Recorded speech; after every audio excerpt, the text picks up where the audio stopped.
ஊரக வளர்ச்சி மற்றும் ஊராட்சி துறையில் வேலைவாய்ப்புக்கான அறிவிப்பு குறித்து ஒரு பத்திரிகை செய்தி வெளியிட்டிருக்காங்க.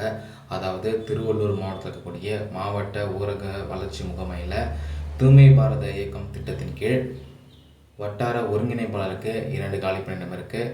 அடுத்தது தகவல் தொழில்நுட்ப நிபுணருக்கு 1 காலிப்பணியிடம் இருக்குது. இந்த மாதிரி 3 காலிப்பணிகளுக்கான அறிவிப்பு வெளியிட்டிருக்காங்க. தகவல் தொழில்நுட்ப நிபுணருக்கு கல்வி தொகுதி பார்த்திங்கன்னா PG mass communication or mass media or equivalent any degree with 3 years experience கேட்குறாங்க. வட்டார ஒருங்கிணைப்பாளருக்கு பார்த்தீங்கன்னா any degree and 3 years experience கேட்டிருக்காங்க. இந்த பணிக்கு தகுதியும் விருப்பம் இருக்கவங்க திருவள்ளூர் மாவட்டத்தில் இருக்கக்கூடிய அதிகாரப்பூர்வ இணையதள பக்கத்தில் விண்ணப்ப படிவம் இருக்குது. அதை நீங்கள் பதிவிறக்கம் செஞ்சு உங்களுடைய சான்றிதழ்களை இணைத்து அனுப்ப சொல்லியிருக்காங்க. இந்த பணிக்கு விண்ணப்பிக்க கடைசி நாள் பார்த்தீங்கன்னா பிப்ரவரி 26ஆம் தேதி மாலை 5 மணிக்குள்ளே உங்களுடைய விண்ணப்பங்கள் அலுவலகத்தில் நேரடியாகவோ அல்லது பதிவு தபால் மூலயமாவோ அனுப்ப சொல்லியிருக்காங்க.